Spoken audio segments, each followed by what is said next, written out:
for the stationary process, right?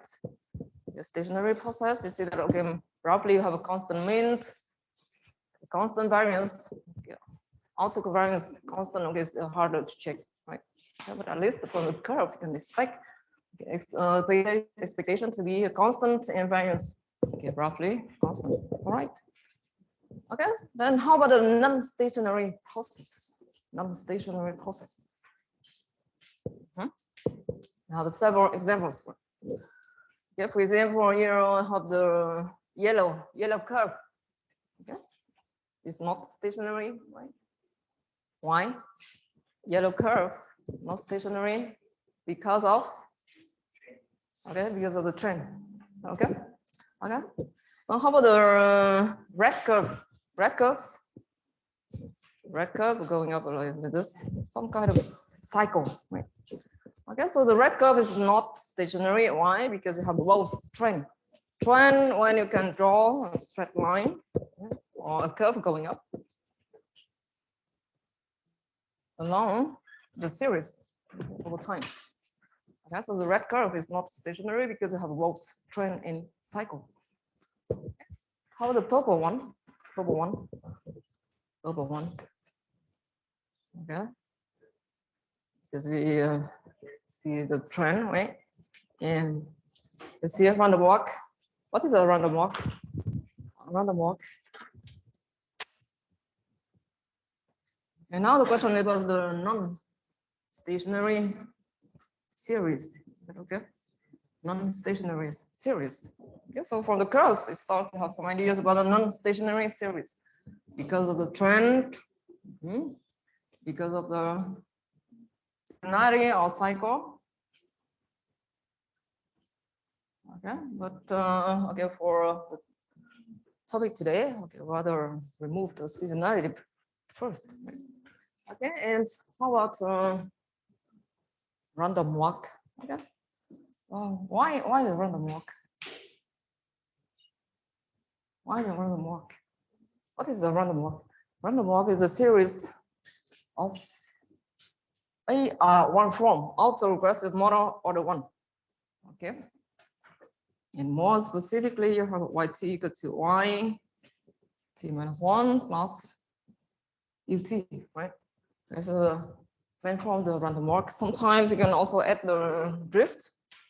You add the drift, then you have mu plus. Yeah, and you can also add the trend. In this case, we add lambda t to the right hand side. Okay. So it is a random walk, and we have the standard form of this with mu. Then we say that it's the random walk with drift. Okay, and here lambda t, you say that the random walk is with trend. Okay. So in this case, you have a random walk around the straight line y equal to lambda t. Okay. Okay, and then get the green one, only cycle or seasonality, right? And so we have the repeating behavior over time. Again, the last one, blue one, also random walk, but now it rather goes down. Right? Okay, so we start to get some ideas about the non-stationary processes. Okay, and there we see more further with the equations. So then you can guess the yellow one, random walk with trend. We see alpha plus yt minus 1 plus beta t plus t, so it's a random walk with trend. Green curve, random walk with drift. Okay. Red curve, trend only. Yeah, and blue curve, random walk. All right. Okay, so we have some kind of process to recognize the behavior of the series. Okay, then what is the motivation behind why we need to test whether the series is stationary or not? Okay. Okay, actually the stationarity of the series is an important feature, right? An important feature. Okay, why? Because if you run the CRM linear regression model, which is a very simple model, without knowing about stationarity, and you run yt against xt. Okay, and for some reason, if both of them are non-stationary, okay, if both of them are not stationary, then you may get what we call the spurious regression. The spurious regression, it looks good, but actually it's not good. Why? Because especially if the two variables are trending over time, can get R squared to be very high, close to 1, which means, or which indicates a good model. Okay, even if the two variables are totally unrelated. Okay, so when the two variables x and y are unrelated, what does it mean? Uncorrelated means that we have no relationship between x and y, but spurious regression may give you something confusing, high value of R squared. Okay, indicating a good model, however, it's not a good model. Okay, we call it a spurious regression, okay, which is quite dangerous. If you run linear regression model with two variables, especially training over time, not stationary, and you get high value of R squared. However, these variables are not related to each other. Okay. Okay, so it is all you have to know whether the series, the variables are stationary or not, even for CRM. One of the basic models you had to work with. All right. Okay, and also in addition, if the variables are not stationary, then we may get other consequences. For example, the T ratio doesn't follow the T distribution anymore. Before, when you run CRM, I could say alpha plus L beta x plus U. Then the T ratio is what is beta hat minus beta 0 from the non-hypothesis divided by standard error. We expect it to follow the T distribution. All right. Okay, but in case if you run a linear regression model where x and y are both not stationary, then this one may not follow the T distribution. Okay. Okay, so it's one of the consequences of non-stationarity of the variables. All right. Yeah, let's take a look at the next graph. Okay, they give you on the diagram, it's like a histogram. So the value of R squared for 1,000 sets of regression when the variables are not stationary. Okay, x, y are both not stationary. Is that okay? And what do you see? For is greater than 0.5, it means a good model, right? But in this case, the variables are not related to each other. And for 16% of the cases, R squared is higher than 0.5. Okay? Which is not. Thôi. Yeah. Dạ, hình như là bên trên cái online này tụi em chưa thấy cái mà slide của cô. Lúc nãy cô không thấy bạn nào hết. À dạ. Bây giờ bắt đầu có đúng không? Dạ. Thế nhưng mà cô Hành lúc nãy không thấy ai. Dạ. Okay, so thank you. Okay, it's good to know. Dạ, cảm ơn cô. Lúc nãy cô không thấy ai, cô thử bạn đi học hết. Dạ. Ok, có vấn đề gì các bạn cứ hỏi. Stay co-host. Ok. Cần để máy này không? Này nó xem mất máy các bạn không? Just in case.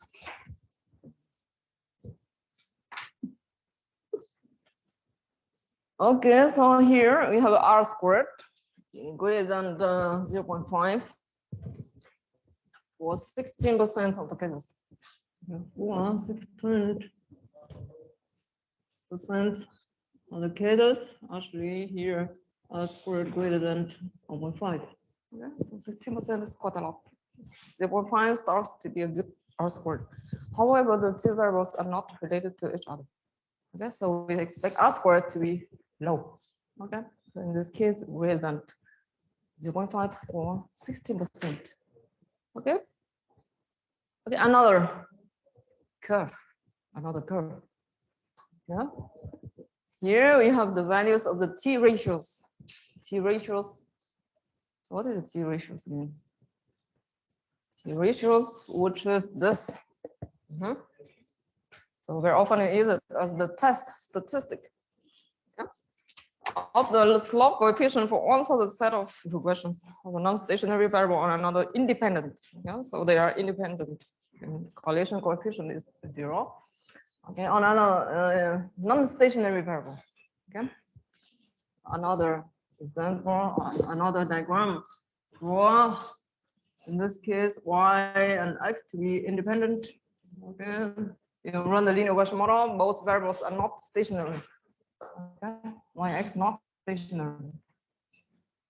Okay, and then you calculate what the test statistic, which is beta hat divided by standard error beta hat. Okay, get the test with beta equal to 0, right? Okay, and you draw. Okay, this histogram. Okay, what do you expect? Because usually, if this one follows the t-distribution, then you can draw the t-distribution. Okay, you know that for the t-distribution, you can check the tables values, and then you wonder what is the confidence interval for 95% of the cases. Okay, so you get critical values to be plus minus 2 approximately, right? Okay, very often you get minus 2 plus 2, right? So it means that for the t-distribution, we expect the value to be less than 2 in absolute value for how many percent? 95%, okay, of cases. Okay, so it is the t-distribution. However, when I look at this distribution, it's very special, right?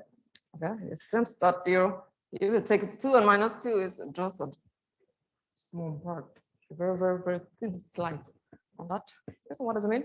So from the computation here, t ratio for this distribution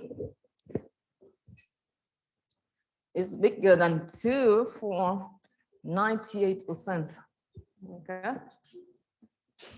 98%. 98% of the cases. Is that okay? So it is not, it doesn't follow the t-distribution at all, right? So t-distribution doesn't work here for non-stationary variables. Okay, then you will run the linear regression model. Okay? Okay, it's totally different, right? Okay, so this is one consequence of the fact that we use the non-stationary variables for linear regression model. Okay, then you use R squared and so on. All right. Okay, also test statistics. So in this case, okay, testing hypothesis is not good anymore because we don't have the usual t-distribution. Okay. Okay, then now let's get back to the different types of non-stationary. Okay, suppose that we already removed the seasonality, right? Okay, so two types of non-stationary. There were two types of non-stationary. Remember, so we have the random walk. Okay, random walk with this form. Yt equal to yt minus 1 plus ut. Random walk. The first form of non-stationary. And also at the trend. We call it the stochastic non-stationary. Stochastic non-stationary. And deterministic. Okay, non-stationary. They want to have the trend. All right. Okay, deterministic, non-stationary. Okay, thank you. Please close the door. Okay, so mainly we have two types of non-stationary due to the trend. We call it the deterministic non-stationary and random walk. Okay, with that we call stochastic non-stationary. Right? Okay, so what do you think about this one? Random walk, how to remove non-stationary from this one? Intuitively, suppose you have a random walk, okay, and you want to remove non-stationary. You remember how to check the AR1 process to be stationary or not?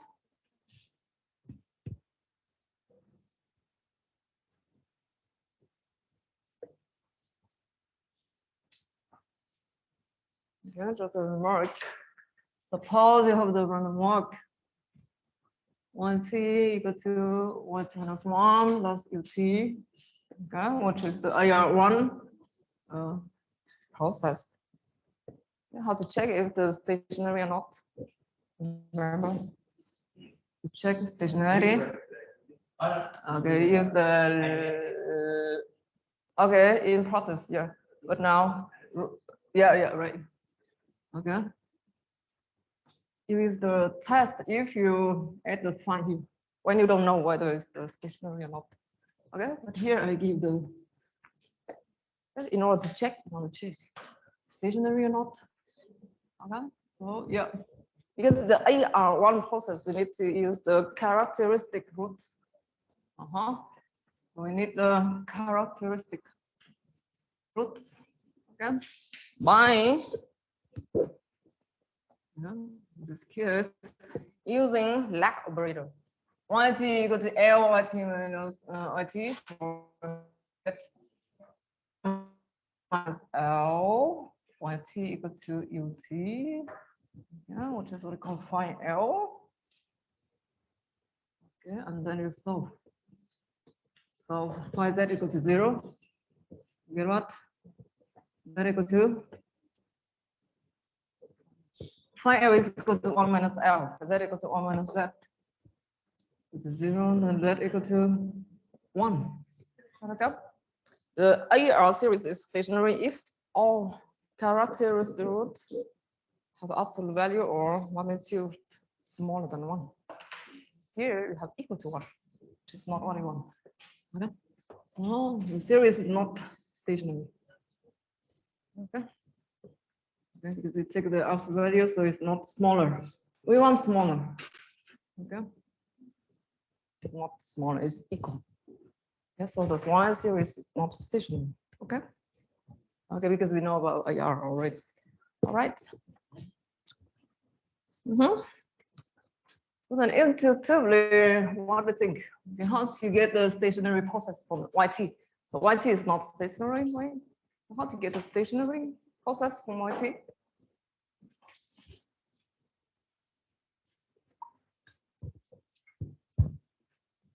Okay, so in this case, not stationary, right?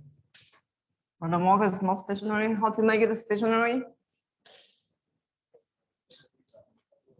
Log, yeah, the return, you mean the return, yeah, okay. Yeah, difference, right? First difference, because when you calculate the return, is also the first difference of something, of the log, right? Or first difference of itself divided by the original value. Okay, so we use the first difference. Use the first difference, Yt, which is Yt minus 1. Okay, and we call it the new series. New series, which is the first difference.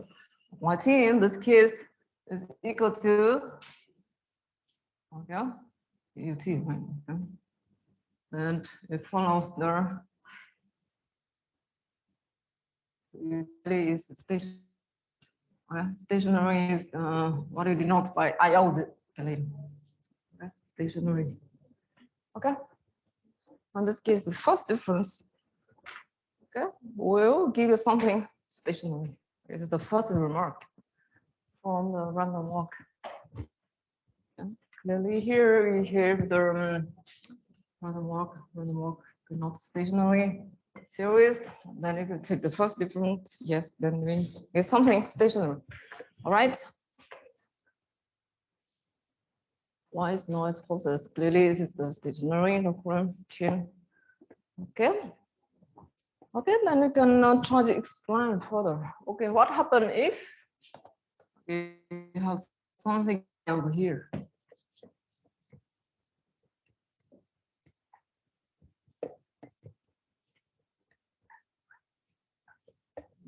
Good. Let's go further. with the AR process, what happens if you have coefficient phi, the AR1 process?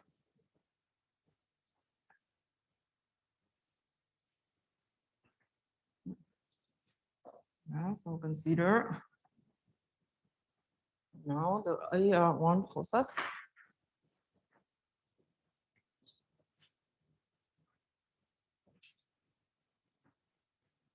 Yeah, a bit more general than this. So we take it yt equals to phi yt minus 1, yep, plus ut.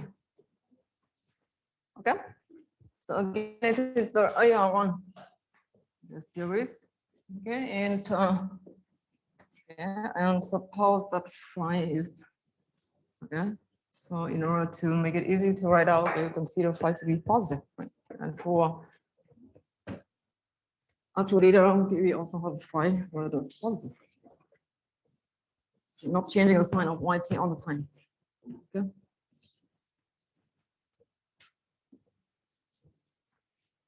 Okay, so we start with the AR1 process, and then we continue.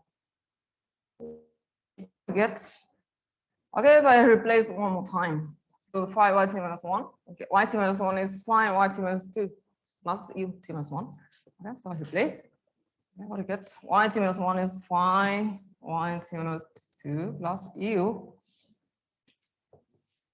minus 1 plus ut, all right, which is equal to phi squared yt minus 2 plus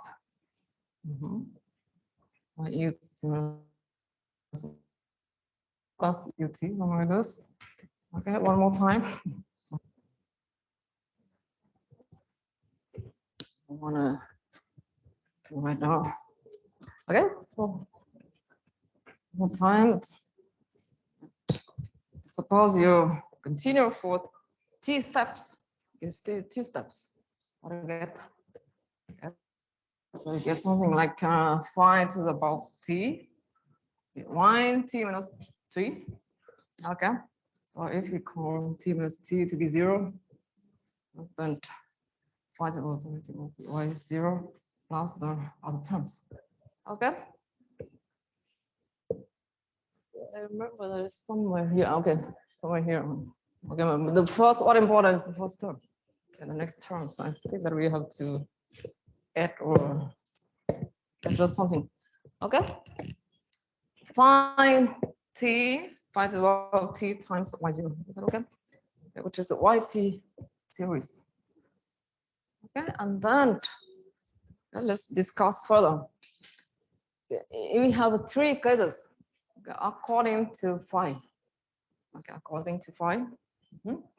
So first of all, if phi is smaller than 1, okay. So what do you think? Phi is smaller than 1. Phi t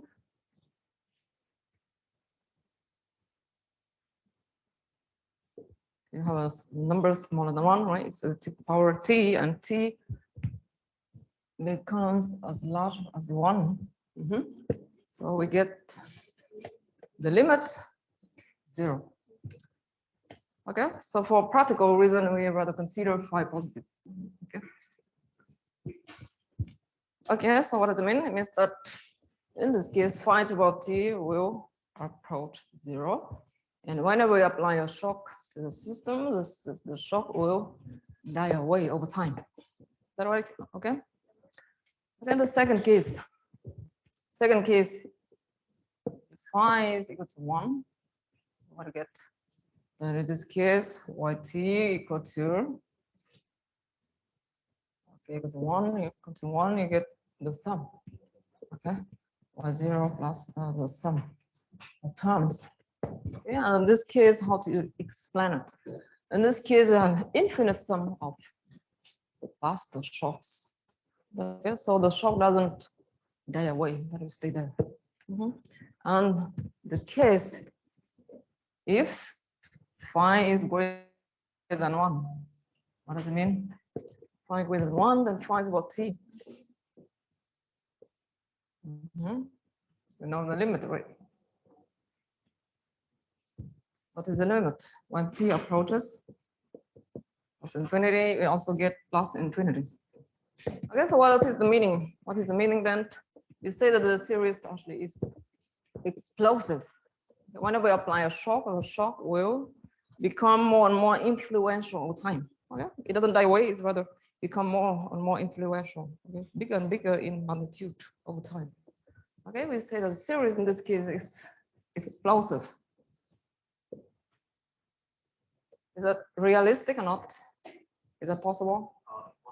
Impossible, yeah, because you know that energy rather go down. It cannot be more and more influential or bigger and bigger over time. Okay, more realistic. So what does it mean in this? It means that in the end you just have to consider two gathers, phi is more than one in phi equal to one. But okay, phi is more than one corresponding to the case when the series is stationary. Okay, and here not stationary. For stochastic, non-stationary. Yeah. So we put the chain apart. Okay, in the test you can add the chain. Okay. So it's the way to explain the different values of phi, 0, 0.8, and 1. I think that phi equal to 1, you get something non-stationary. Phi equal to 0.8, you get something stationary. If phi equal to 0, we have a white noise. Okay. Okay, so then first difference will help you remove non-stationary for the stochastic non-stationary due to the random walk form. Okay. Okay, so we can also use it for the trend. I think it also removes the trend. So in this case. Okay. Okay, and how to remove the trend?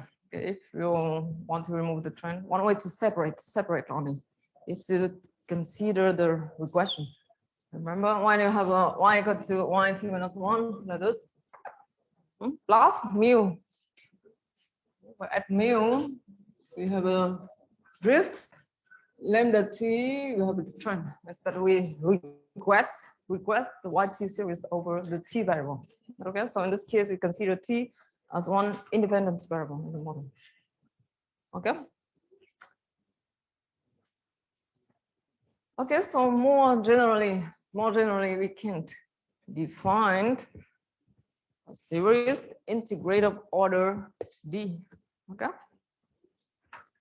For the random walk series, if you take the first difference, you get something stationary.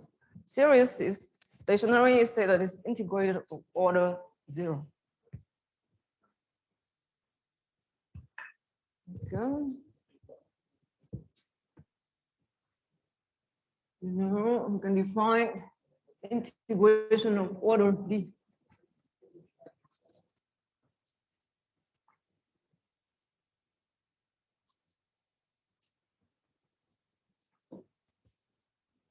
Okay. Now, first of all, series is stationary.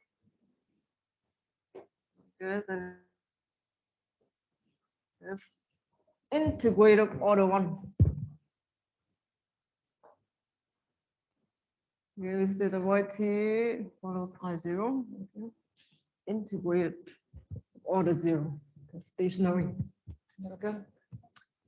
Okay, so in case you have a random walk, in this case you take the first difference, it becomes stationary. Okay. So what is the I1?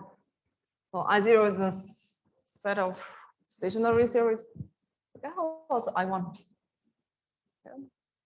Yt is said to be integrated order 1 if like the random walkway, if we take the first difference,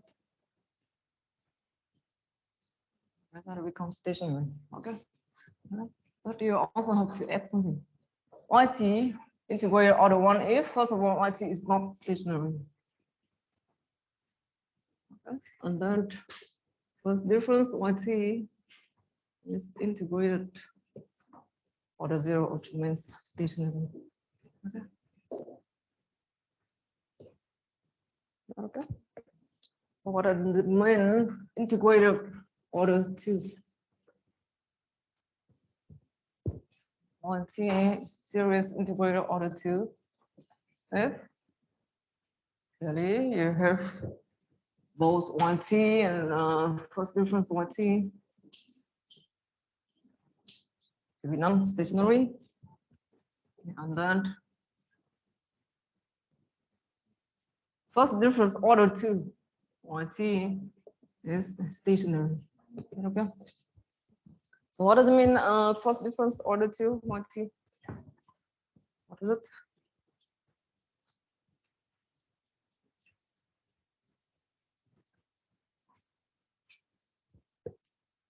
Okay, what is it? First difference order 2. It is the first difference of first difference. First difference of first difference. Okay. Which is now first difference of 1T minus 1T minus 1. Okay, what's next? Okay, you take the 1T minus 1T minus 1 minus log 1. Yeah, of this difference 1T minus 1 minus 1T minus 2. Okay.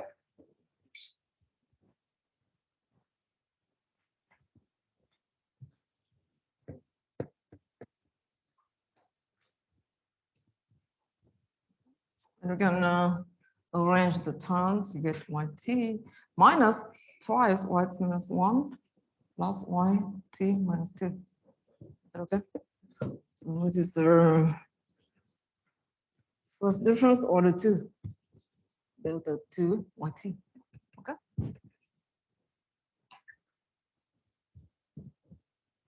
Okay. Fortunately, in practice, the highest order of integration of the variables you have to consider is 2. Okay. Okay, so we already have the 2 as the highest order of integration. Okay. Okay, so now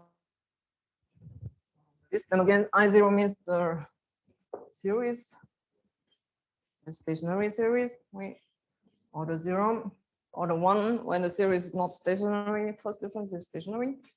Order 2 when both YT and delta YT are not stationary, and then difference order 2 YT is stationary. Okay. Okay. So in this case, we say that the series has one in the root. Okay, one in the root, which is the case of the random walk. Okay, we say that the series YT has one in the root.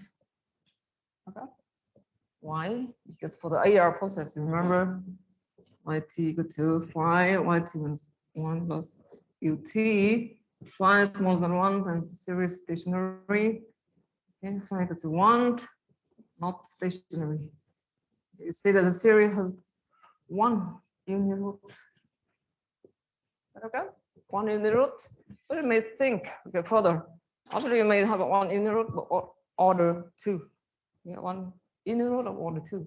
So in this case, you have YT follow I2 integrating order 2, which means that the inner root is of order 2. Okay, order 2. Yeah, which also means that the first difference YT also has one inner root. You take the first difference order.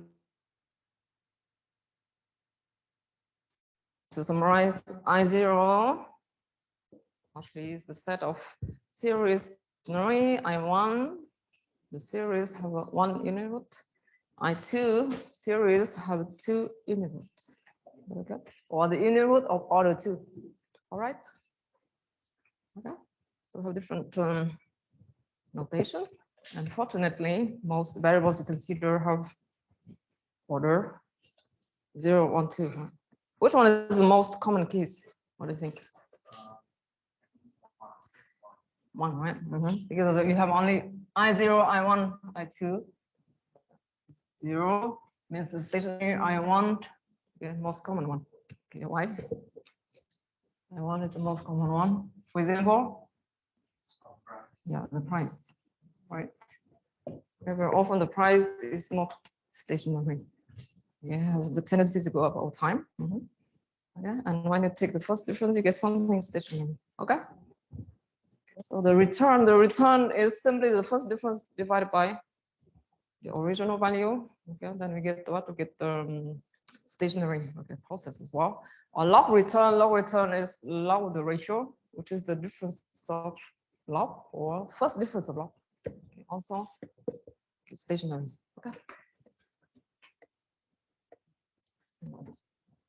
So we may have the return. We have two ways to calculate the return: simple return and log return. I want price. Okay, I2. I think that we got one example last week. Okay, something related to CPI. Okay. Okay, from CPI you calculate inflation, from which you calculate first difference of inflation. Okay, so it may be something related to CPI. Okay, or other macroeconomic variables. Okay? So it depends a lot on your values, what you have in the data set. All right. Okay, and now more serious. Okay, what is the test? Okay, what test you can use to detect one input? Okay, so the famous test is what I call Dickey-Fuller test. Dickey-Fuller test consisting to check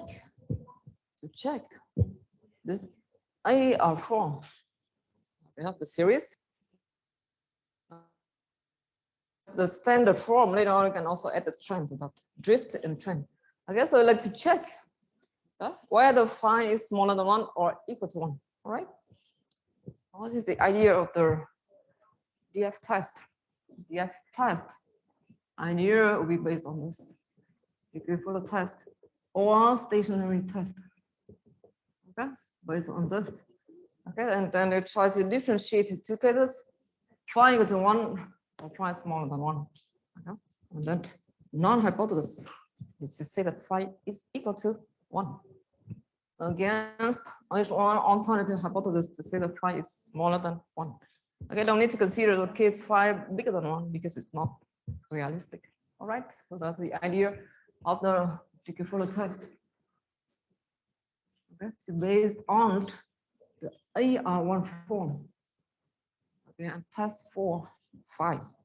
Okay. Okay, of course you have a series of values, right? Okay, you cannot know exactly what is your model. You have values only, and then you try to estimate the coefficient phi from which you can test whether phi is smaller than 1 or equal to 1. Okay. Okay, so the idea is simple, however, is very dangerous. Okay, for some reason. Okay, this test is very different from others. The idea is easy to understand, good. However, should be careful.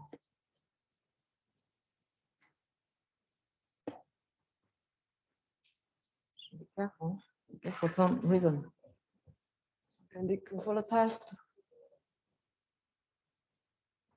Dickey-Fuller test or stationary test. Okay, with the following idea, just to consider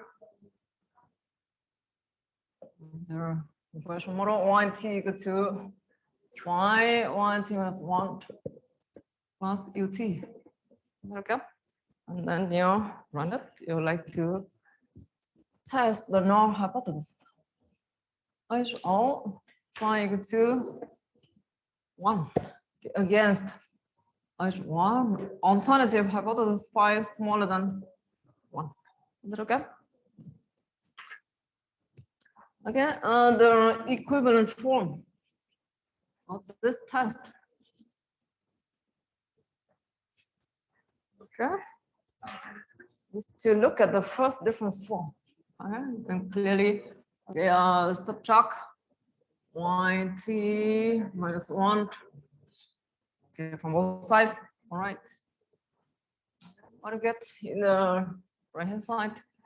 Phi minus 1 yt minus 1 plus vt.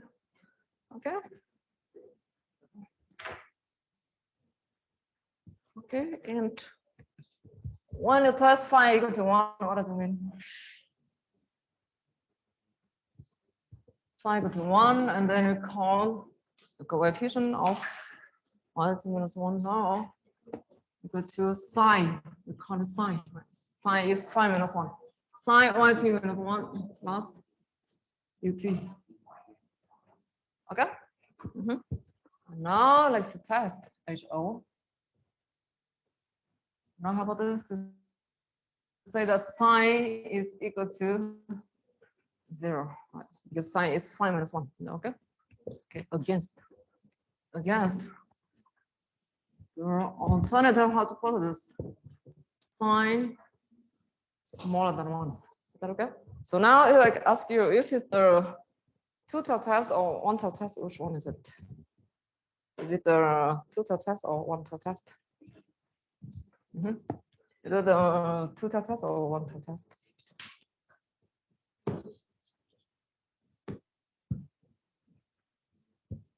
One-tailed test or two-tailed test? The question is whether you have a two-tailed test or one-tailed test. Okay, why? Yeah, because you see this. Yeah, actually, the alternative hypothesis will determine from the test. Remember when the alternative hypothesis corresponds to both sides. Okay, both sides. When you have something smaller and then also bigger. Okay, both tails, then we have a two-tailed test. And so it is the form of the rejection region. Here we have only one side. Here left-tailed test, you could say. One-tailed test. Okay, why? Why? Because psi cannot be positive. Yeah, that's why you see the equal here. Yeah, you see the equal because it cannot be greater. Okay. Okay, so it's a left-tailed test. One side test. Is that okay? Okay, and then we like to test. So you either write out with phi or you write out with sign. This one is easier because you have a 0 instead of 1. Okay.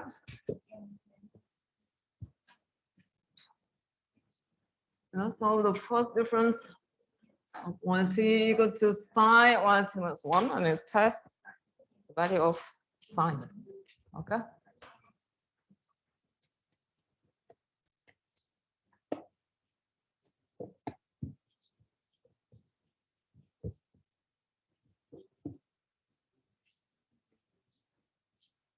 Okay, using which? Okay, so it looks like the linear regression model. Using the test statistic. Okay, you can write out for phi or psi. Okay. Test. What is the test statistic? Imagine you have the linear regression model. You know yt, so you know first difference of yt. You also know yt minus 1, which is the Laplace series. You can easily run and estimate the coefficient psi hat. Okay. Test statistic will be psi hat divided by standard error of psi hat. Okay, if you want to write down for phi, that will be phi hat minus 1. Okay, divided by standard error of phi hat. Okay. Okay, and okay, usually when you run this, right, you can use the t distribution. Can you use t distribution in this case? Can you use t distribution? Okay, what's the next step? Yes, no, yes, no. Okay. Okay. Okay, it's tricky. Okay, it's a tricky question. Why? Okay. Okay, so in the usual case, yes, you can use t distribution, but here, okay, remember again, when you test the hypothesis, we consider HO to be true until when you have enough evidence to reject it. Is that okay? And under HO, what do you have? Under HO, you have psi equal to 0. What does it mean psi equal to 0? Psi equal to 0 means this one equal to that plus this. So he'll have a random walk. The series is not stationary. Okay. So be careful because under HO, we test when we test hypothesis, we consider HO to be true. Okay? So we can use everything from HO until when you have enough evidence to reject it because something goes wrong after a while. Okay, so be careful because here using TS, you look at HO again. Go back. Okay, under HO, psi equals 0, phi equals 1, you have a random mark.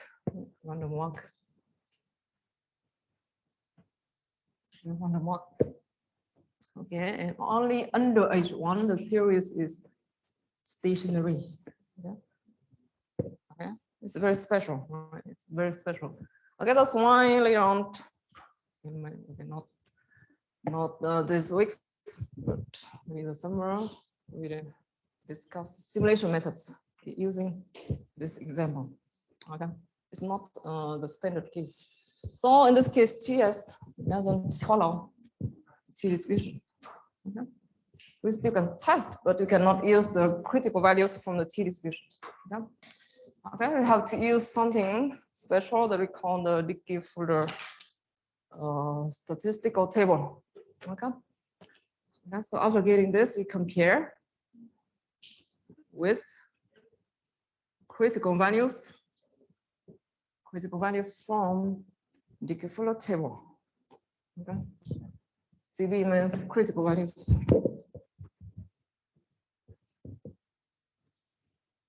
From Dickey-Fuller table. Okay. So from the table, for example, okay, and we maybe get one value at 5% or 1% or 10%, right? So you compare if TS is smaller than critical value. Yeah, for example, at 5% significance level, what do you think? Reject or not reject? Not reject. You have to look at this, right? You have to look at this. Okay, now we cannot draw the distribution anymore because it's not T. Okay?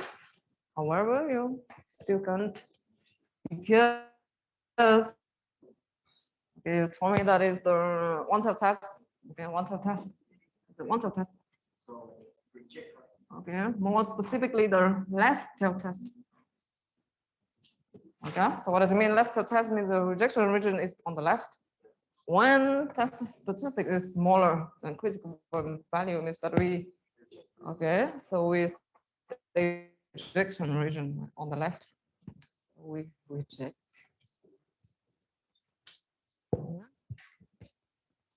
Okay.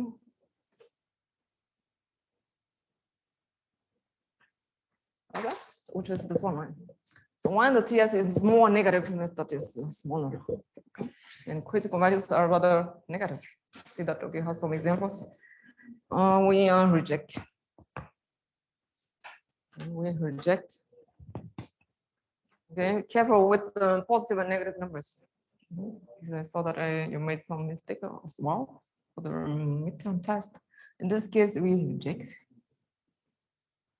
Oh, okay. Or the test statistic is more negative than the critical value. Okay, supporting H1 or you only the only case when you can say that you already proved something. Prove H1 and then the series is stationary. Yeah. One T is stationary. Phi is smaller than 1. Phi smaller than 1 or psi smaller than 0. Okay. Okay, I have two versions of the test. Okay, very often we rather take the second form. Okay? More often. Why? Because you just have to test psi equals to 0 or psi smaller than 0. Okay. Okay, so in this case, the series what is stationary. We have some examples for the critical values. 10%, 5%, 1%. Let's see if you have the this book, yeah, okay. And let's take a look at which one is it? of the critical values table.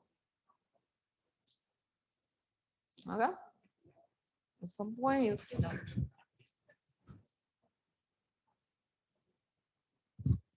We have a lot of tables here in Google. Maybe today or later I'll see that.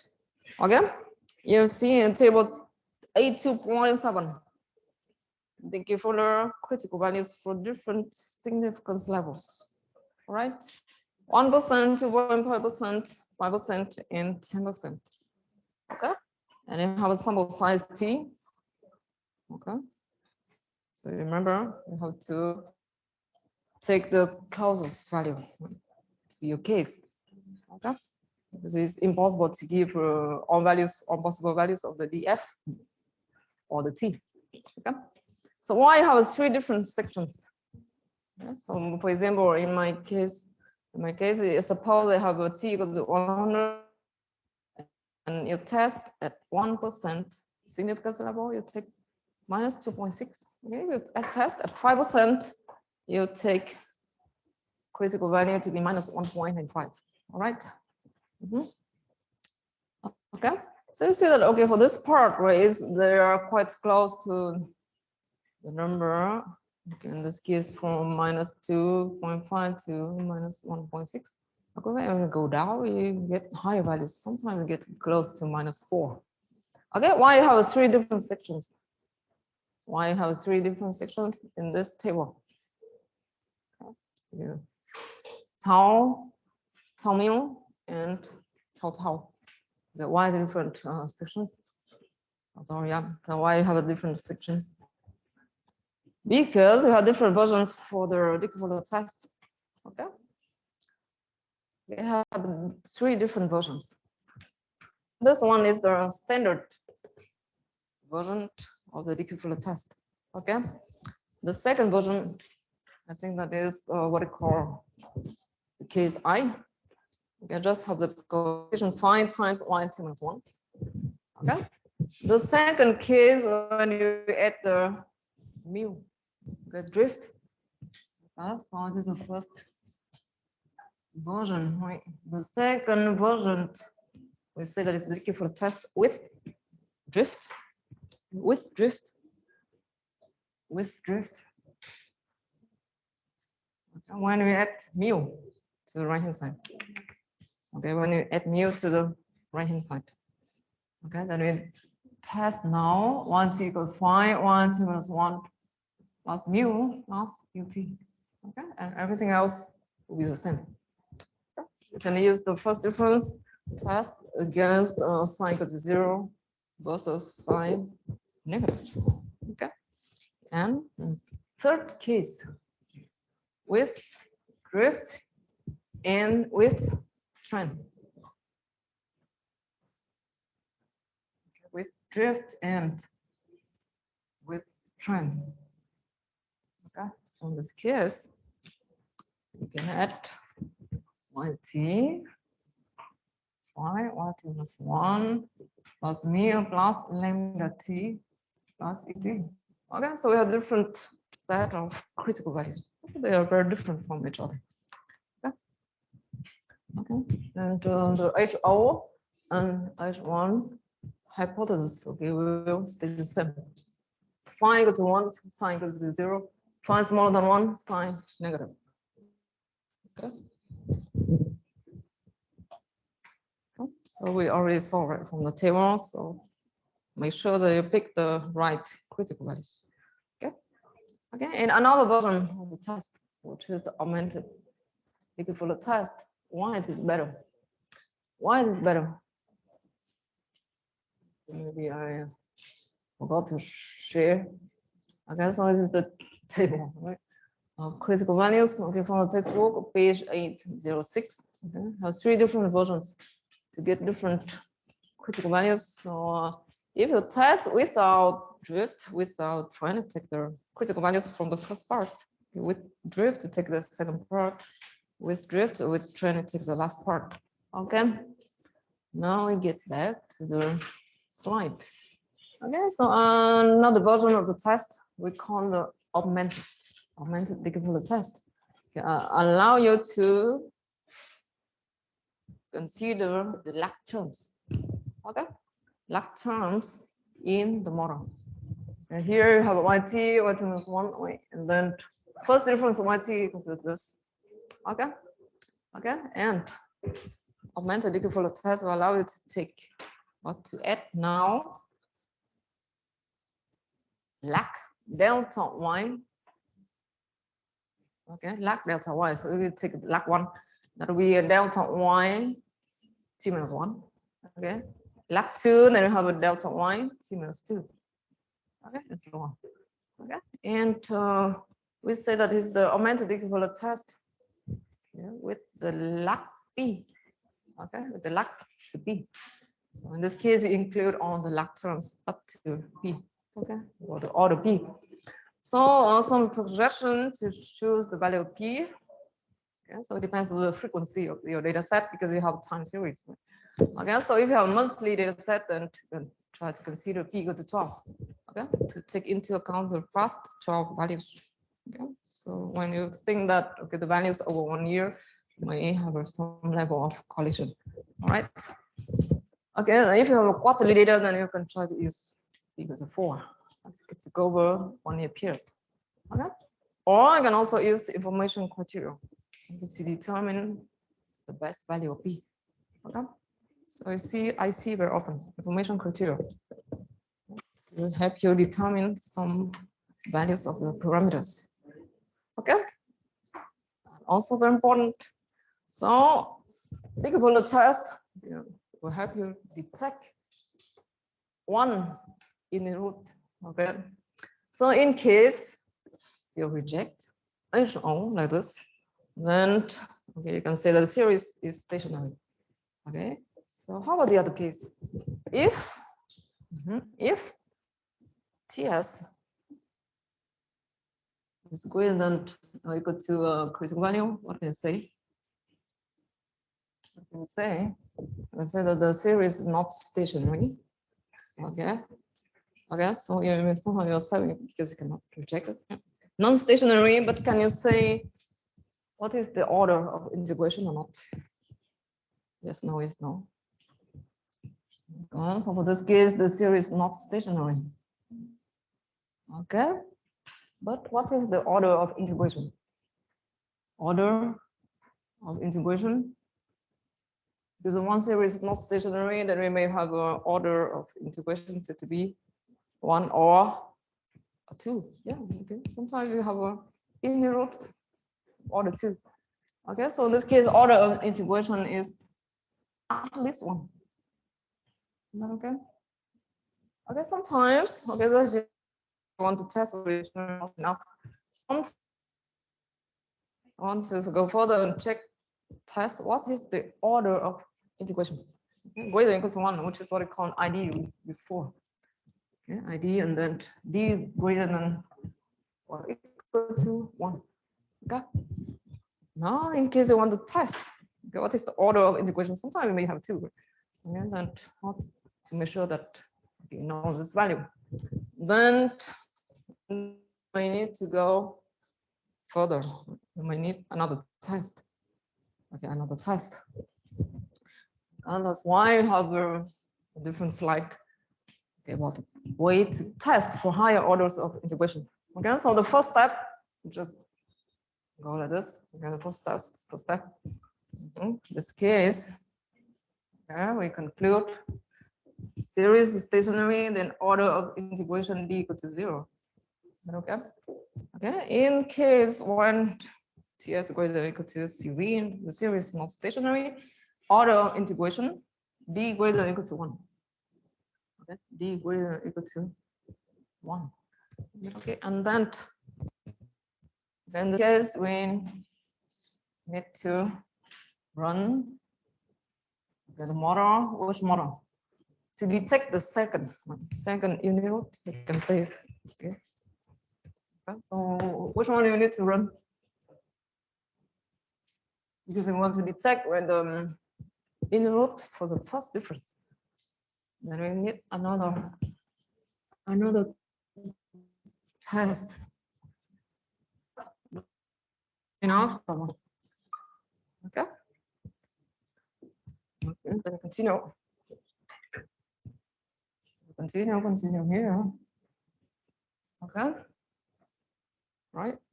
Testing for higher order of integration. And now we consider, or we need to run another model. Which one is it? Okay, before I run delta yt equal to sine y minus 1. And now, in order to detect the second input, I run delta yt to equal to sine. What is the different sign, right? Just call it coefficient sign. What is it next? Delta y t minus 1. Okay. Instead of yt, I take first difference yt plus vt. Is that okay? And then I like to test again sine. Okay. Okay. Clearly, it's not the same sign. We test. On to say that now sine is 0 again against h1 sine negative. All right. Then we have two cases.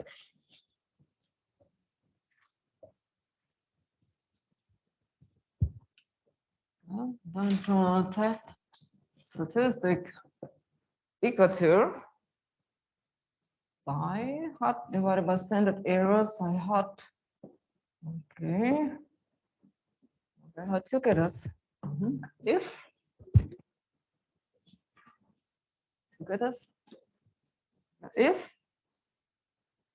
TS, okay, this new or second test statistic is smaller than critical value again.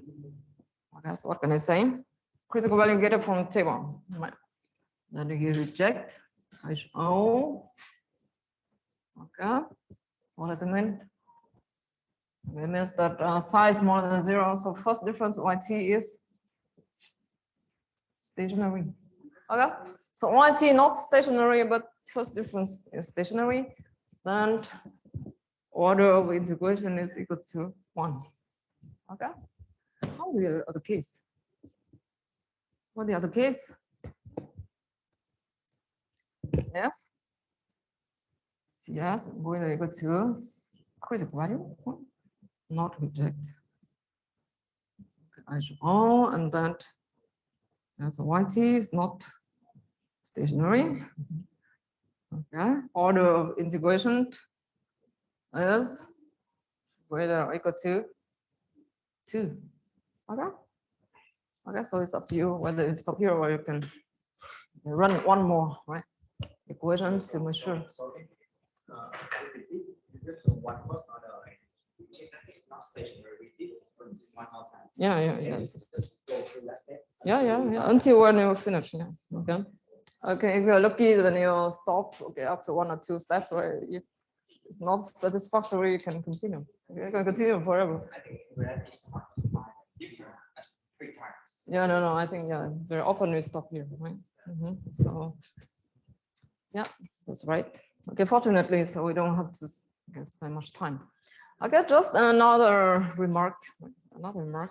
Sometimes you see people combine 2 tests. Okay, Dickey-Fuller test or augmented Dickey-Fuller test, and another one we call KPSS. Okay, another stationarity test. Okay, why? Because the Dickey-Fuller test doesn't work well when the true value of phi is very close to 1. Okay, clearly when one series is not stationary, smaller than 1, it is stationary. But you can imagine that when you have phi close to 1, in this case the test, okay, reliability might not be so good anymore, right? Because the 2 cases are too confusing. All right, so in this case may not get the best result and need to combine with another test. Is that okay? So the last remark is sometimes the literature you find KPSS, something like this. Okay, so that you can combine the 2 tests to make sure whether the series is stationary or not. Okay, especially when you have a small sample size. Okay. Okay, we'll take a break. Okay, take a break for 10 minutes.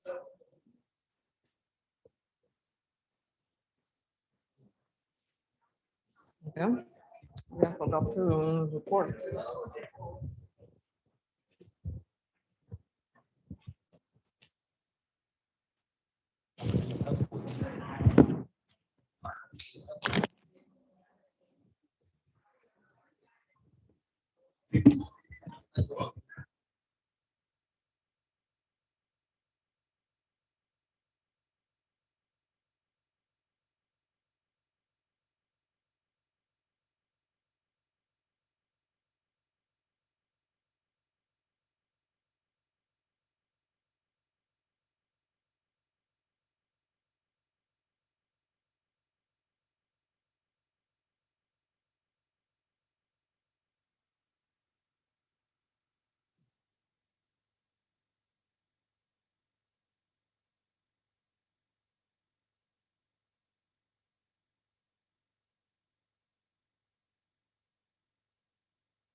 Hồi xưa mình tập ở đó xong lúc các bạn đó.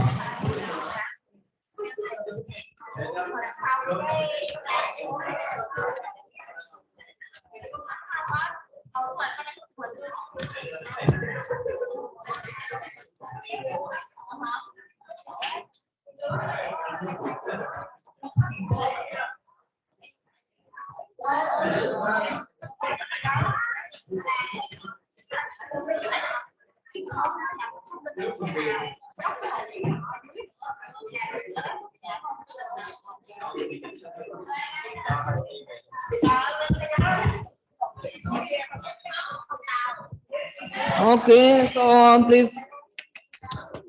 Okay, so please get back to your seat. Okay, get back to your seat, please. Okay.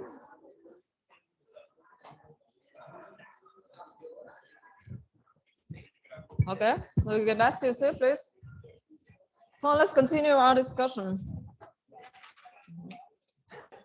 about stationary process and non-stationary processes. Is that okay?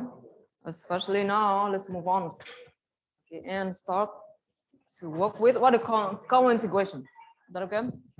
So what is the idea of the co-integration? Co-integration related to what we call the long-run relationship. Okay, you can imagine that some variables that are not stationary. Okay, now from now on, we talk about the non-stationary variables. Is that okay? For example, the price series. Okay, so in practice, some variables are not stationary. Some variables are not stationary, however, they move along together. Move along together means that they do not wander apart. Okay, and in this case, you may want to examine what we call the long-run relationship. Okay, so let's give one example. Price series. Okay, you know that the price series are often not stationary. Okay, so some series, okay, the price series are not stationary. Stationary, especially they are integrated of order 1. Okay, however, they move along together.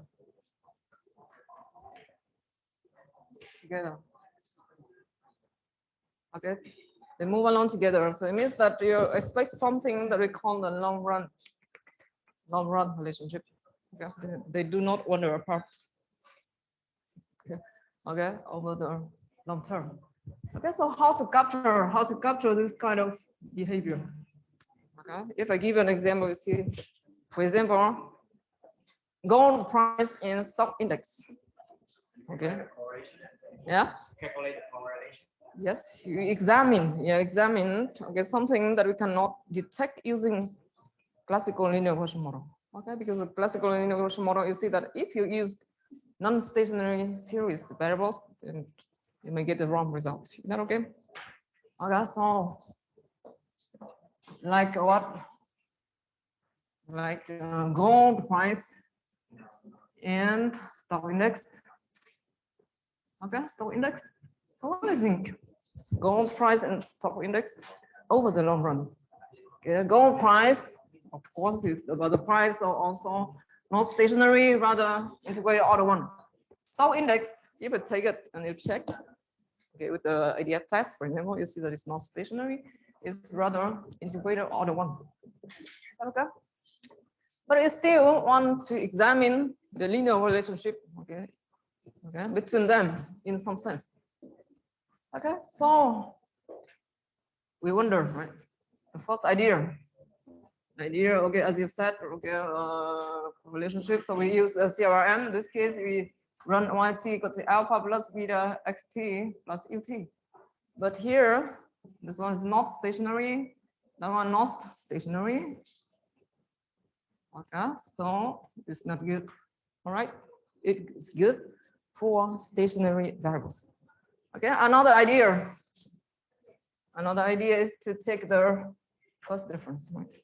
Delta yt equal to something, delta xt, okay, plus something. Okay, but in the long run, in the long run, what you get? Alpha plus beta. This. In the long run, you don't get anything. Okay, you get nothing, right? You get nothing in the long run because in the long run you get this one to approach 0. The long run will be alpha plus 0. Okay, nothing interesting. All right. Okay. Okay. So how to detect this kind of long-term behavior or long-term relationship? Okay. Actually, it's related to what I call the co-integration. Okay, and coming from the remark. Yeah, so the next idea is to use what I call co-integration. Okay, a bit more advanced methods. Okay, not the standard methods anymore. They are more advanced methods. Okay, so coming from the first remark. What is the first remark? First remark. Okay, now, okay, it's easier to see with the polynomials. Okay, with the polynomials, if I write out, you see it right away. Okay, for the polynomials, you know the polynomials. Okay, when you have a x squared plus 3x plus 1 is polynomial order 2. Okay, x3 plus something is order 3. Is that okay? So if you take two polynomials of the same order, okay, polynomials. We take two polynomials of the same order, different orders first. Okay, so I take the first polynomial x3 plus 2x, okay, and you add or up or subtract, up to you, something of order 2, x squared minus 2x plus 1. Okay, you see that the first polynomial has order. What is order? Order of the polynomial is the highest power, okay, of x. Order 3 here, order 2. Okay, so when you sum them up, or when you subtract, you get order 3. Is that okay? So it means that when you take two polynomials of different orders, okay, you get something of the order 3 later. Okay, how about the case with the same order? Okay, now I take x3, okay, and also, okay, so different orders is clear, right? You add them up, you subtract, you always get something of order 3, okay, as long as they are different. Okay, but now the same order. Yeah, you can get something lower, yeah, right? That's what I want to get. Good. Second, okay, similarly. Okay, now I take two polynomials of the same order. Of the same order. Okay, what do you get? Same order 3, right? You take x3 x, okay, plus 2x3 minus 1. Okay, same order. You get something of order 3. Is that okay in the end? Okay. Okay, but sometimes you get something of lower order, right? If you are lucky. Order 3 or, okay, if I take another example, x3 plus x and then minus, or you still can add them up, but here I have minus x3 plus x2. Okay, then you get, okay, you simplify, you get x2 plus x of order 2. Is that okay? So what does it mean? It means that if you take two polynomials of the same order, okay, any linear combination will give you the same order or lower. All right? Okay, lower.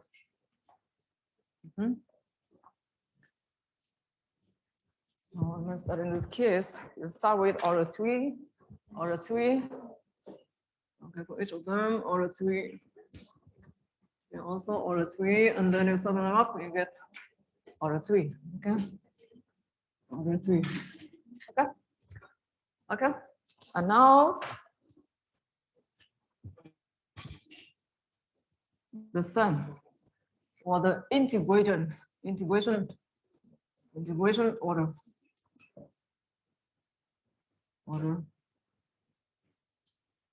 Okay, what does it mean? Is that now? Okay, let's take a two series. Take two series. Let's call the first one xt, for example, to follow I. Okay, give me a number. 1, for example, and yt integrator of different orders. In this case, okay, I2 or 0. Okay, and then you see that any linear combination alpha xt plus beta yt, any linear combination, right? Okay, give you I what one? Higher order, right? Higher order. Okay. But in the case when you have the same order, what do you get? But yeah, but if you have xt is follow I1, yt is follow also the same order, okay, then alpha xt plus beta yt will follow I1 in most cases. In most cases, okay, but sometimes you get lower order. Okay. But sometimes I0 lower order. Okay. Okay, so in this case, you say that actually we get co-integration. Okay, co-integration. Okay, and it happens when x and y move along together over the long run. Okay. Yeah, so okay, you can take okay, you can give some specific examples. The first one is a random walk. Okay, yt equal to yt minus 1. Okay, plus ut. Is that okay? Okay, so what do you think? And I create another one like xt equal to x t minus 1 plus vt. Okay, so what do you think about the series? The linear combination, let's sum them up. X plus y t will become to x plus y t minus 1. Okay, plus the error term. Okay, so in this case, we get the sum to be I1. Is that okay? But yeah, but if I take zt, okay, for some reason I don't know, I take yt, okay, yt minus 1 plus wt, and then you see right away zt plus yt equal to wt, I0. Is that okay? So some linear combination will give you something of lower order or stationary. Is that okay? So then sometimes linear combination will be stationary. We call it co-integration. Okay, and it happens when you take a linear combination of series of the same order. Okay. Yeah, and it happens when the variables move along together. Okay, especially for macroeconomic variables. Yeah, you see gold price or and gold price and what, and okay, stock index. Okay, you may also have other examples.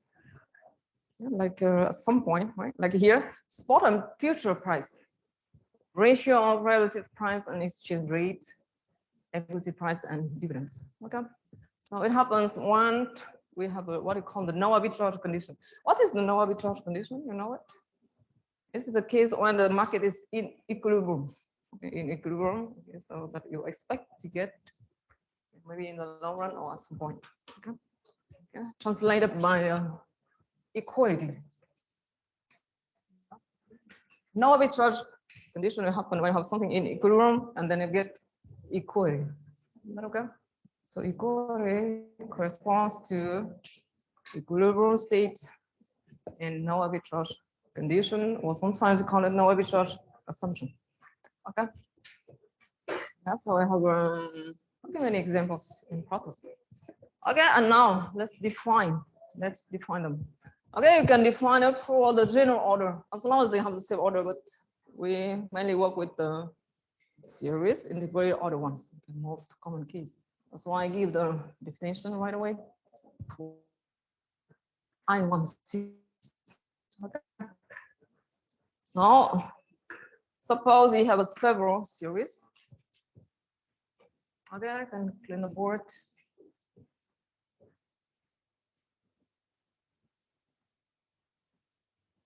Okay. Close your laptop. Okay, so suppose now we have how many variables? How many variables? Let's see be a k by one vector variables means that we have k variables. Okay, we have a k variables. K variables. Where do we put them all in the z vector? Okay, k variables that we call z1. Is that right? Okay, that yeah, that equals to this k variable z1 up z2 up to zk. Is that okay? So k variables. Okay, all of them are integrated of order 1. Yeah. Okay, fix the idea to say that okay they are integrated order 1. Is that okay? So all components. So the z vector will be z1 to zk. Okay. Okay. So we say that z1, z2, zk are co-integrated, okay, of order 1. Okay, z they are co-integrated order 1 if what co-integrated, okay, of order 1 if there exists a linear combination. There exists this linear combination of the coefficients I call alpha 1 up to alpha k. Yeah, so that you know the linear combination, right? I take alpha 1 z1, alpha 2 z2 up to alpha k zk to be stationary, which means I0. Okay, well, that's the definition. Okay, of the series to be co-integrated of order 1. Yeah, simplify so I fix the ideas and with order 1 on. All right. Okay, so in this example, at some point, I think that we see what team, okay, minus white. Okay, to get T to be stationary. So the first coefficient is 1, the second coefficient is 1. Okay, so linear combination, you just pick the coefficients. Okay. So, yeah, sure. Yeah. As far as I remember, for this example, gold and index, stock index, we get, you think you get positive or negative? Yes. Yeah, no, that's, yeah, that's the idea. That's the idea. Yeah, you see that, okay, you can use the first one, right, to combine, right? To combine, and then, yeah, in the long run, I remember that we got something like a negative. Is that okay? Okay, yeah. Yeah, so it's a way to invest. This is also right. So we take the first one or second one to hedge this first one. Okay, in the long run, again, they complement each other. Okay.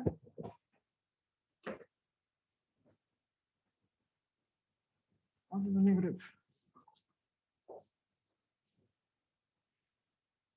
Okay, and then that's it, right? So the mean again, so if the variables are co-integrated, it means that there's a combination of them to be stationary. Okay, so we're lucky in this case. It doesn't happen all the time, no. Okay, sometimes you get it. Okay, and you may have several. Okay, may have several. This point is also very interesting. You may have several linearly independent co-integrating relationships. Okay, you may have several sets of alpha, not only one. But okay. Okay, you may have several sets of alpha, possible, not only one set.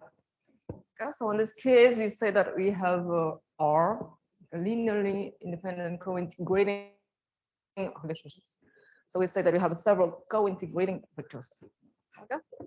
Okay. So in case you know the number of combinations, we call it co-integrating rank. Okay. And each co-integrating relationship corresponds to one long-term relationship. Okay. Have some examples. Okay. And which are the methods that you can consider to detect co-integration? Okay, mainly you have two methods. The first one easier.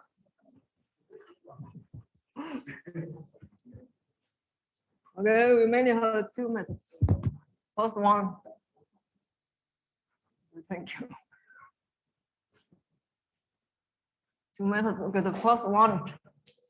Okay, related to what we call the error correction models, ECM. Based on ECM, we also call it angle grand co-integration methods like this. Okay, and the second method, Johansson test, okay, or Johansson method. Is that okay? But the first one is easier, but of course it has some drawbacks. But it can help you detect only one co-integrating relationship. Okay. However, the test is more complex because it's based on the system. Okay, system, which is rather big. In this case, we can detect more. All, okay, all co-integrating relationships. Okay. So mainly we have two methods. Okay? We have two methods, and keep in mind that we can use them in practice. Yeah, capturing both. Okay, in the end, you capture both short-term and long-term relationship. Okay, based on which you can also choose forecast. Okay. So when it works well, it's really a powerful model. Okay. Okay, so let's explain the first method. The first method. What is the idea of the first method? Well, based on ECM, error correction model. Okay, so in this case, the idea is to consider now XT, YT to be integrated of order 1, okay? And then you take the first difference, delta XT, delta YT. In this case, they are both stationary, okay? And then you can try to write down the linear regression model, as I said, alpha plus beta delta XT plus the error term. Okay, but in the long run, first difference always give a 0. Okay, that one also give a 0. In the long run, you get 0 alpha 0. You get nothing. Okay, so nothing interesting. Okay. Okay, and then comes what we call the correction term. Correction model, it means that you add something to this. How? If for some reason you know or expect co-integration or long-term relationship between X and Y like this. Okay, it means that you have a coefficient alpha to be 1 and minus gamma. Okay, if for some reason you expect some coefficients and you know it already, then you can add. Okay, you can add this term that we call the correction term. Correction term. Nothing, right? But it still can improve. Nothing interesting in the long run, but okay, but you can adjust.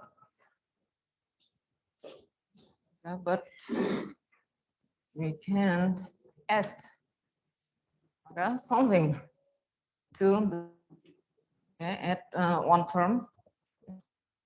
We call the correction term.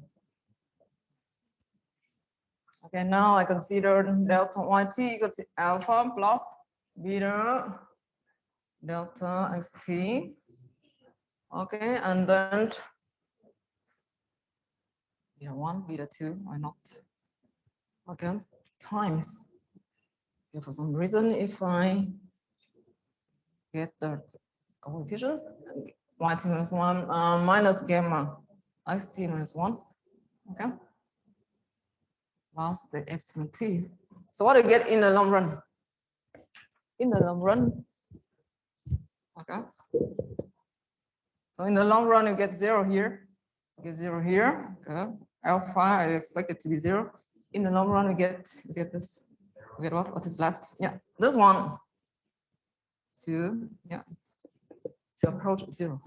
Okay, which is the idea? What is the idea of what is called the long run relationship? Okay. Okay, in some sense. And we call it the error correction term.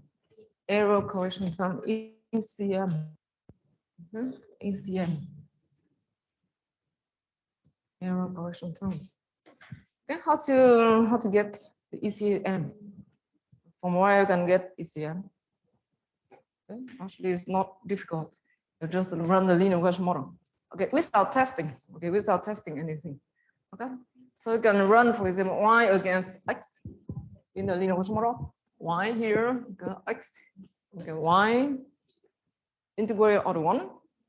So you still can run the linear regression model. Okay, okay.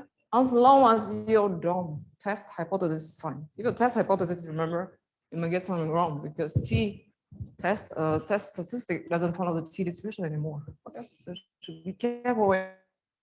Otherwise, you can run it and get some estimates, okay, of coefficients alpha 1, alpha beta 1, beta 2, and so on. All right. Okay. Okay, so that's from where we get the ECM. That's from where we get the ECM. All right. And then okay. When you run the linear regression model of y against the x, okay, and then you check if UT is stationary or not. Okay, if UT is stationary, you get co-integration. Okay, otherwise you don't get co-integration. Is that okay? So the method is called Engle-Granger method. Okay. Okay. So the general method is called Engle-Granger. Engle-Granger.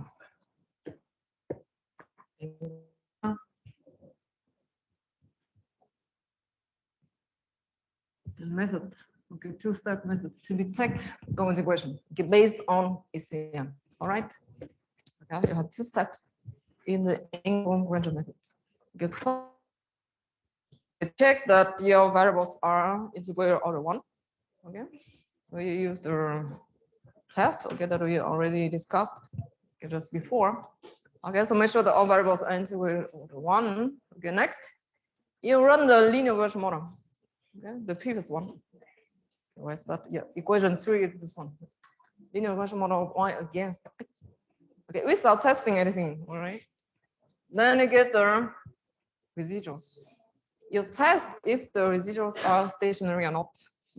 If the UT residuals are stationary, means that we got found the potential co-integrating relationship.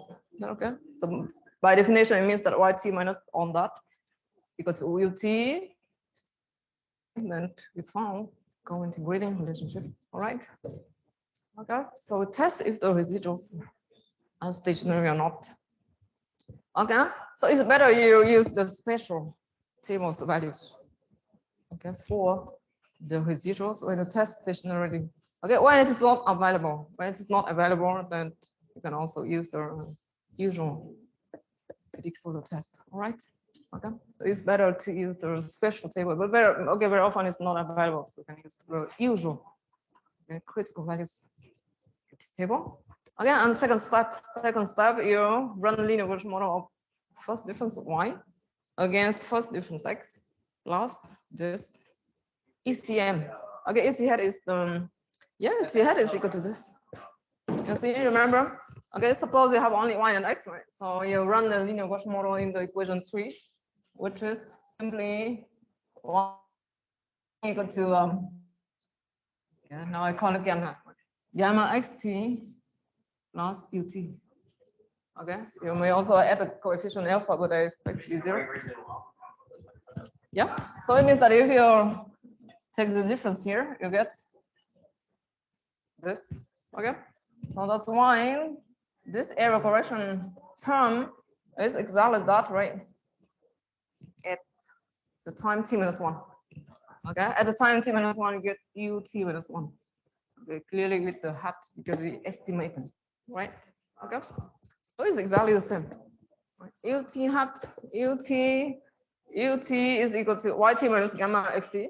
Okay, in the case when you have two variables x, y only. Okay, and then if you take ut minus 1, it means that you take like 1. Okay, and hat after estimating equation 3. Okay.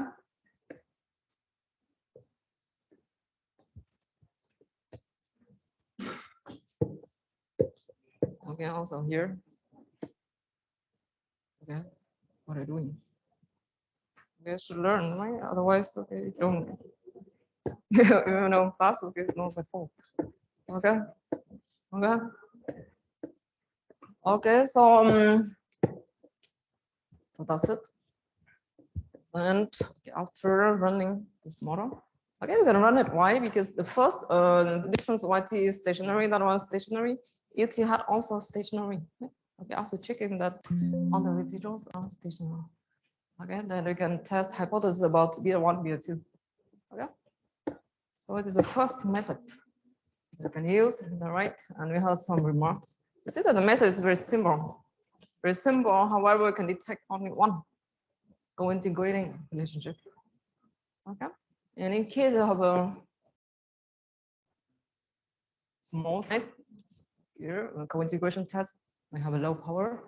You also have to decide which one is the dependent variable y, which one is the independent variable x. Okay, sometimes we have several variables like macroeconomic variables. We don't know which one is the y, which one is the x, right? Okay, so in this case, you have to think because x and y play different roles in this model, right?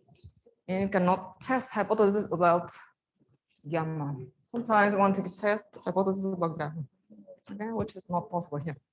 All right.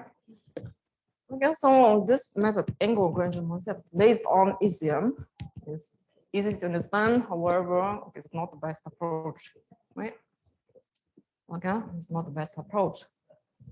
Okay, and Johansson method, okay, a bit more advanced. Okay, it's a bit more advanced. Okay, how to perform Johansson test? Okay, how to perform the Johansson test?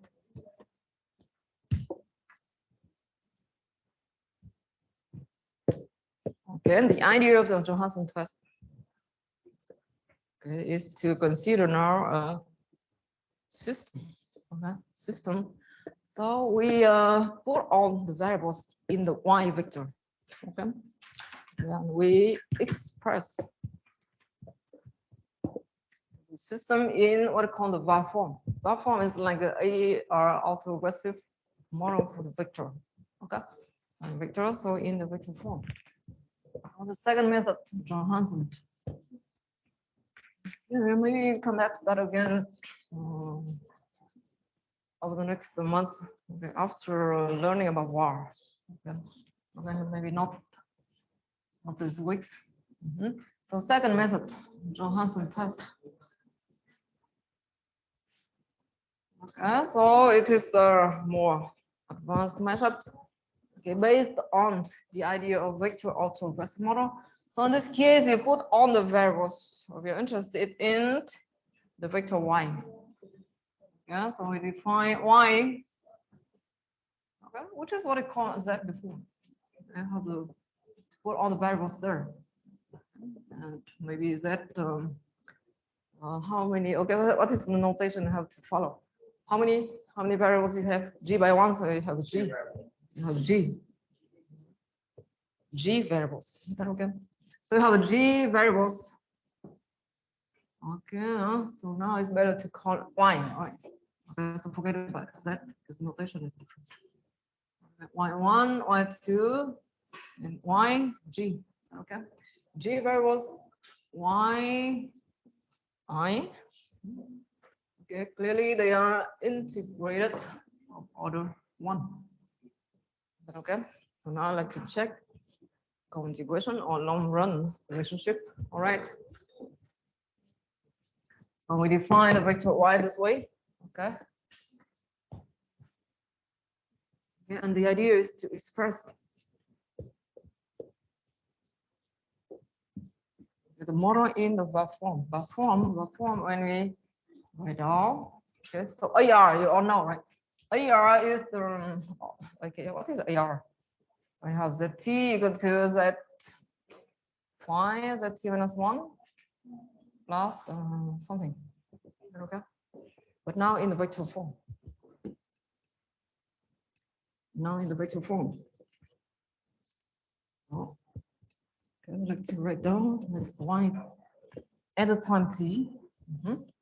Y at the time t, so now it's the vector, okay, not one variable anymore. It's the vector of variables. Okay, beta 1 times yt minus 1. Okay, so it's a vector g by 1. Here, g by 1. What do you think about beta 1? What do you think about beta 1? Yeah, it's a matrix, right? It's a matrix, not a number anymore. It's a matrix of order g by g. Okay. Yeah, so that's the idea. Okay, if you stop here, we get the AR1 model.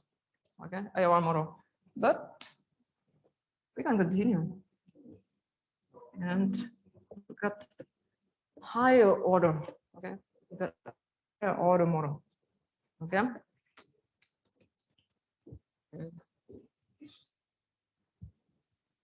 Okay, look at the higher order model. So in this case, order 2. Okay, lab 2.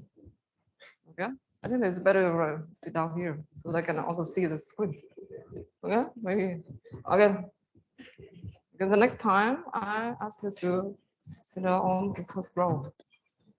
Okay, how many minutes left? Okay, maybe not today because I don't have much time left, but next time. Okay, sit down on the first row. Okay, order 2 and then continue. Okay, up to order, in this case, order k. Okay.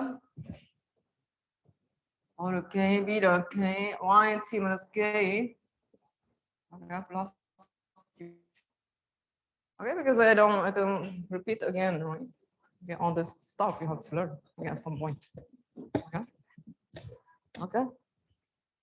So first of all, okay, we write down in the form order 1, order 2. So in start case it's the AR model order k, and because we have vector, we call it the var. Okay, var. Okay, so what's next? What's next? So we like to start from this and then write out with the first difference. Okay, well, the first difference is subtract minus y t minus 1 on both sides. Y t minus 1 on both sides. Okay, what we get? Then we get the left hand side to be first difference y t. Okay, but in the vector form, okay, in the right hand side you have now beta 1 yt minus 1 and minus yt minus 1. What do you think about this? Okay, what inside brackets? Beta 1 minus, is that 1 or something else? Yt is the vector. Beta 1 is matrix. Matrix. Identity matrix. Okay, so it's like a 1, but in the matrix form, it is the identity matrix. Okay. Okay, and then you have other terms. All right, you have other terms, but okay. Right, plus beta 2. Y t minus 2. Okay, and not finished yet. I like to continue. Okay? I like to continue, and now I subtract. Let's take you take subtract in this case y t minus 1. I like to see minus y t minus 2.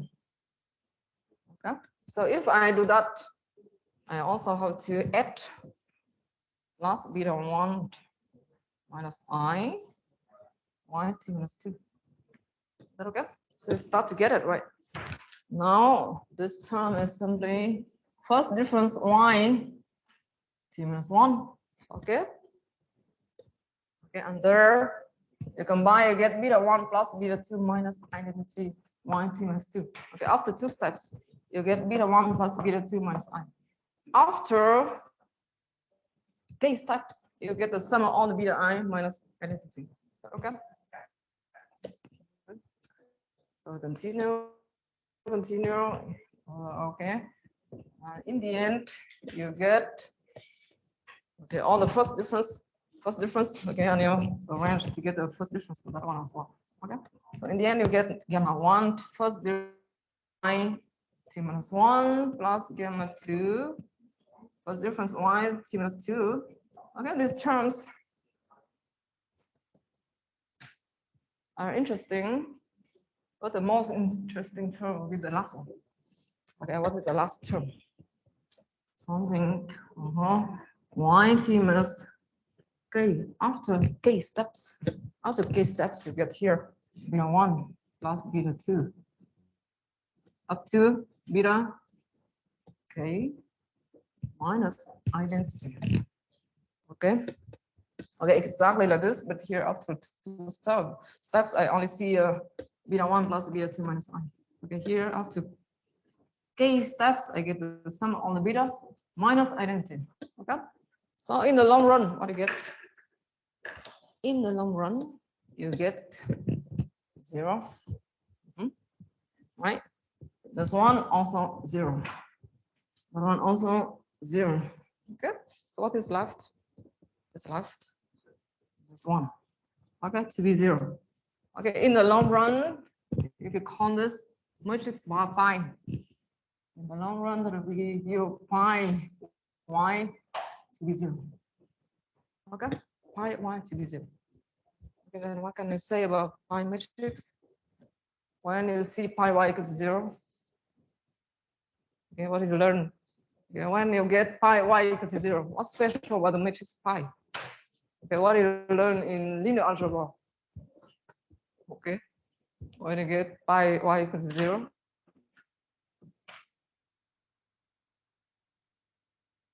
then we get here 0 in the left hand side. In the right hand side, you get 0, 0. Clearly, the last term also 0. Okay, I count this matrix pi, right?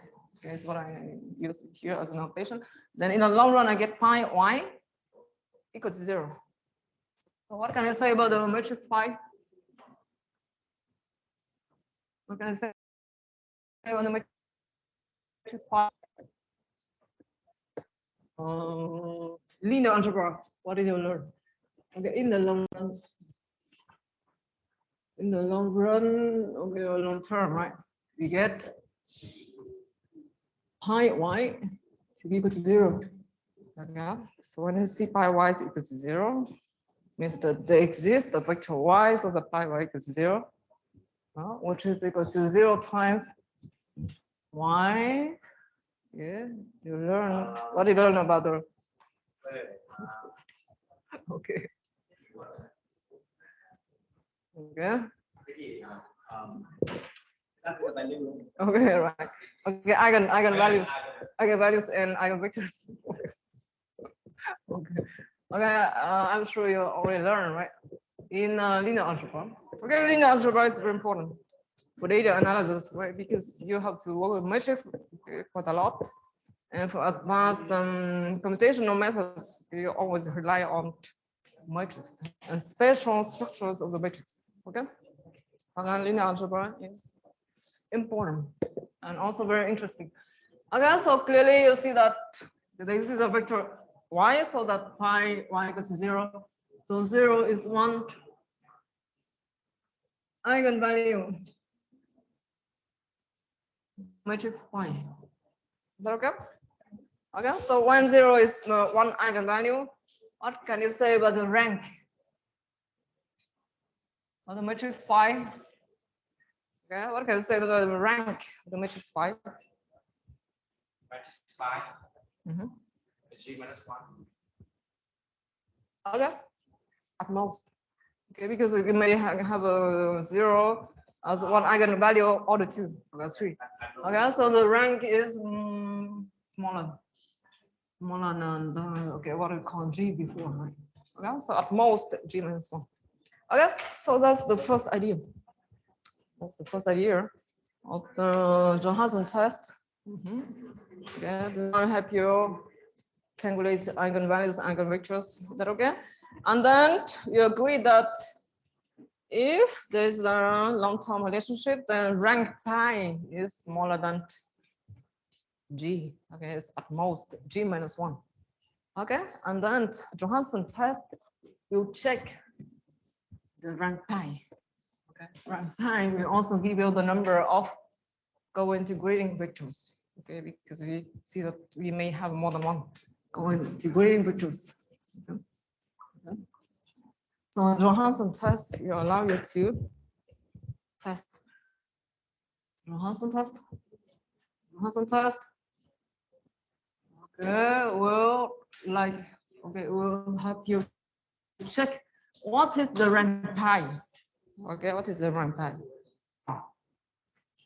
Okay, so the Johansson test will allow you to determine rank pi that we call R equal to what value? Okay, more specifically, but now using a statistical test. Okay, I have two tests. Okay. Trace test and lambda max test. Remember the trace of the matrix is the sum of the numbers along the main diagonal. Okay, and lambda max for the maximum. Okay, so we have two tests, but basically they give you the same results, right? Okay, the trace, determinant, and rank. And in this case, okay, well, I see the rank. Okay, R, where I define the R. R, yep. Okay, so R is the rank, right? Rank of the matrix phi. Okay, so the test, the Johansson test, we start from the value of R to be 0. Okay, against the alternate hypothesis, R bigger than 0. Okay, so we have to follow the order. It's a sequence of tests, okay, not a single test. All right, so we start with R equal to 0. So in case you do not reject it, then you conclude R equal to 0. Okay, so in case you reject it, it means that R is greater than 0, you have to continue. Okay, so the idea of the sequence of tests is to keep increasing the value of R until when we no longer reject it. Is that right? So you stop when we do not reject. Is that okay? Okay, so we start with R equal to 0, 1, 2, 2. Yeah, and you stop when you no longer. Yeah, it's the best method. Okay, so I think that okay, so that's it. Okay, so if pi has 0 rank, R equals to 0, we have no co-integration, right? So in case, because the test will give you a value, okay, then we may have several co-integrating vectors, okay, and several co-integrating relationships. Is that okay? And after knowing, I'll give you the idea and maybe quickly next week. Okay, to finish that. So after testing, you know the value of R. Okay, from linear algebra, you know that you can decompose matrix pi as a product of two matrices alpha beta. Transpose pi means transpose of this order. Okay, so now we need the value of R. Really. Okay, and then allowing to get co-integrationships. Is that okay?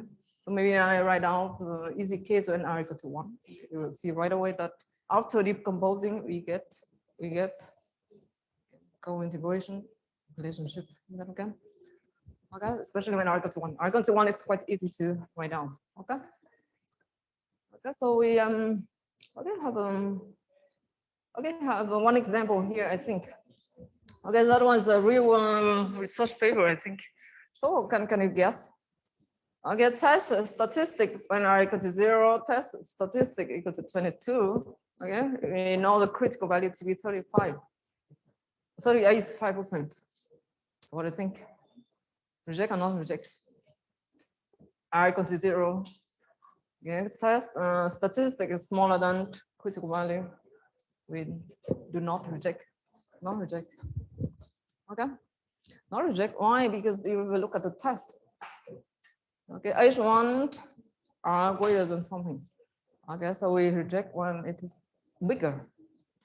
Okay, then the critical value. Here, not a reject. So that's why you have a no. No, it's another example. I think for one example, we have a no co-integration. Okay, no co-integrating vectors because r equals to 0. Another example here. Okay, using lambda max. So test statistic 22, critical value to 20. Okay, and that one is bigger than that one, so we reject. So we continue with r equal to 1, and then we get this one smaller, not reject. You get r equal to 1, you get 1 co-integrating vector or co-integrating relationship. Okay. Okay, so of course it's a bit advanced. Okay, maybe we get back again with this discussion after learning about VAR. But I think that I already explained the main points. Okay, next week I can write down one or two more examples. Okay, in case when r equal to 1. Okay, and how to and why you get the co-integrating vectors. Okay, so that's it. Okay. Okay, so next week, okay, I take one or two examples, okay, and then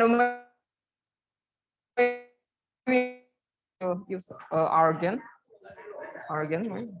Okay, and then we start to have some kind of revision. Okay, I also need to talk about for your project, right? Because you have to start thinking about your project. Okay, some small project.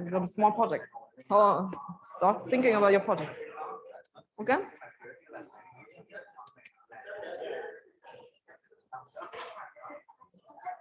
Okay, right. So should I check attendance or not? Otherwise,